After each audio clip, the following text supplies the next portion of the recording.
atum 1820 ci wetu dëkku Sénégal ci Waalo amoon na benn dëkk Nder. Talatay la tey jàmm rek ci dëkk bi góor ñi dem nañu yàlla na leen delloo ak jàmm. Talatay Nder. Talatay Nder nekk ci histoire boo xam ni Sénégal dootuñu ko fàtte waaye àddina sax du ko fàtte. ay jigéen yu amoon ngor lool ak la ci aju xam naa ci nettali ndax histoire souvent li koy faral di waxe dana bari ay wute loolu rek waaye ci tënk rek liñ jot a jàpp li ñu jéggi ci nettali loolu ñu bëgg a waxtaane tey ci Talatay Nder ak xew-xew boobu na mu amee woon. mbokk yi siyaar loon yéen yaay Prod Media TV di leen bége di jégalu su gëj a def gëj a defaat histoire yi nekkoon ci ay liggéey. mbokk yi histoire bi mi ngi xewoon fii ci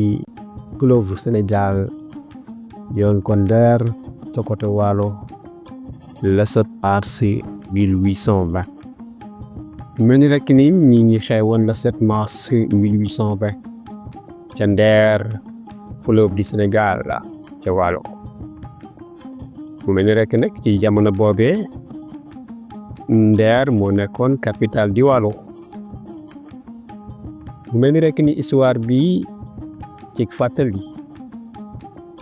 Waalo dafa signé woon accord ak waa France jëm ci wàllu colonisation ci wàllu agricole maanaam suufu Waalo bi benn pàcc bi dañ koo signé woon jox ko français yi. mu mel ni rek ni loolu mi ngi am le 8 mai 1919.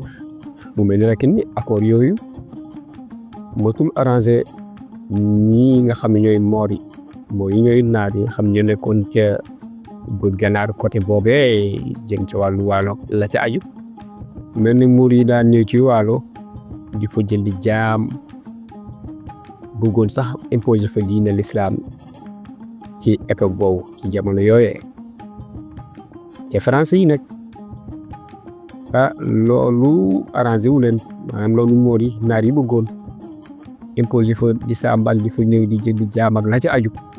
français yi loolee arrangé wu leen loolu. mu mel ni rek ni loolu indi ay jafe-jafe yu fa ay xeex loolu nag indi jafe-jafe ci royaume bu Waalo. mu mel ni rek nii nag lii tax histoire bi nag mi ngi nii ci bisu 7 mars bi góoru Waalo yu bari dem ànd ak barak bi dem ca Ndar pour faju ndax moom mi leen jiite di barak bi dafa amoon ay gaañu ci xeex yi nga xam seexoon nañ ko ak mooy bi naar yooyu. yeneen góor yi ci des dem tool yeneen góor yi daal di dem rëbb. ndeysaan kon nag dëkk ba di Nder ay jigéen rek ñoo fa desoon ak ay xale waaye ak ay màgget. muur yi nag daal di attaqué Waalo. yéen de yi xibaar bu bon maa ngi gis ñu ñëw. astafirullah ñoom laa ñëw.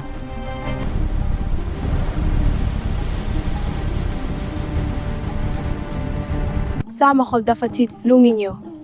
ñu war a waajal sunu bopp. bi ñu attaqué Waalo ngir ñëw fa jàpp fa ay nit pour jaay leen ci Afrique du Nord.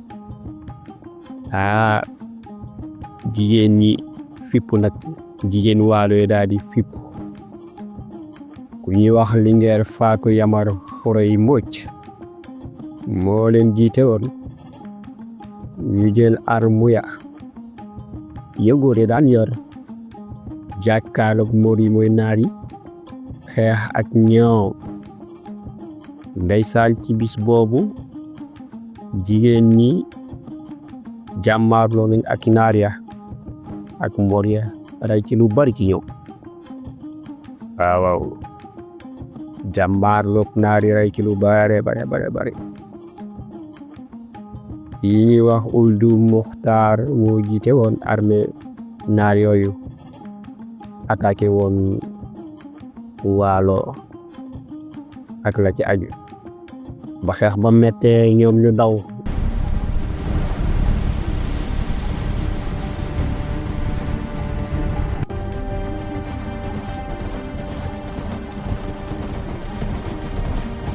parce que booba jigéen ñi riposté nañ taxaw xeexam ñoom bi ñu dawee nag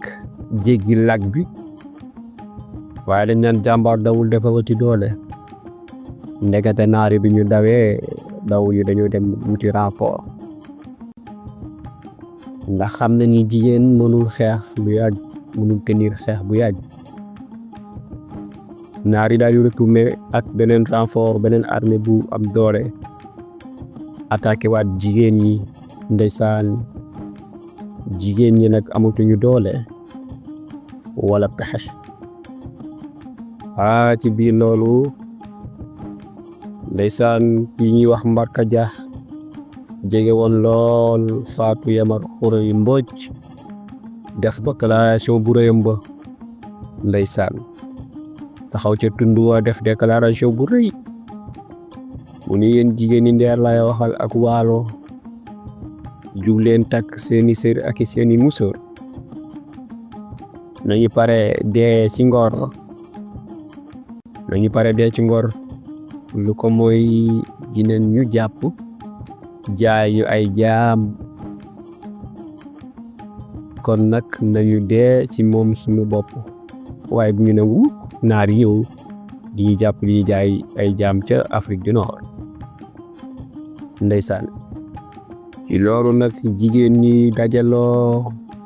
dugg sa néegu ñax ba ndeysaan mooy li ngeen di dégg rek ci histoire ndax dignité taal seen bopp ñoom ñëpp ndeysaan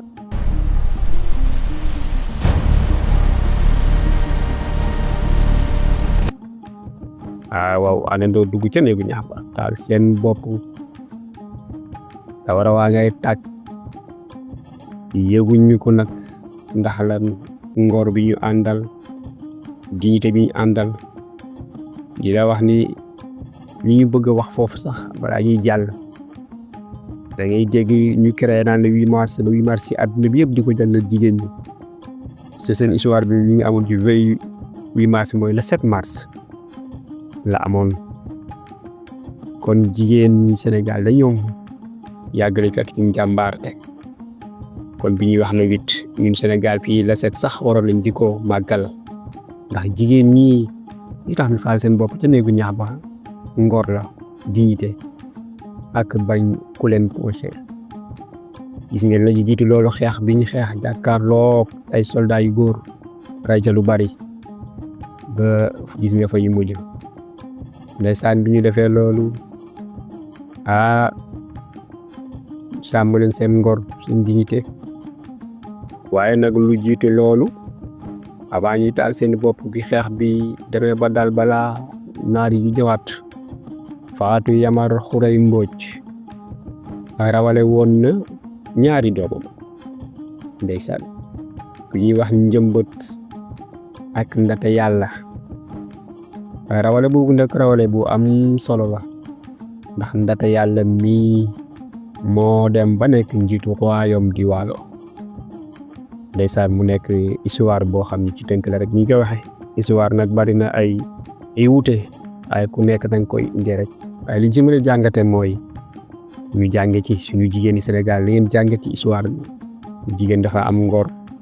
jigéen dafa am diite bu la dara tax ci àddina nga jaay sa ngor xam naa ñu teg suñu baaraam ko di wax ni rek di leen xaar ci commentaire yi ñu ngeen gisee histoire bi ak lan ngeen ci xalaat waaye ñu bàyyi xel ni suñu procès histoire bëgg nañ indi ndata yàlla mii ne mu jiite woon royaume di Waalo ak la ca aju yëpp di leen wax ni rek yow miy bees ci seet bi tey doog a ñëw ñu lay ñaan nga abonné soo abonné wut ndax vidéo bi ñu def nga mën cee jot di leen wax ni ngeen abonné yi dooleel yéen lay indil ay histoire yu Sénégal yëpp rek ngir ñu fàttalanteen ci waxtaan ci ak la ca aju ñu ngi leen di jox dig daje bu ëllëg ci beneen histoire ci beneen waxtaan ñoo ngi leen di jaajëfal bu baax a baax.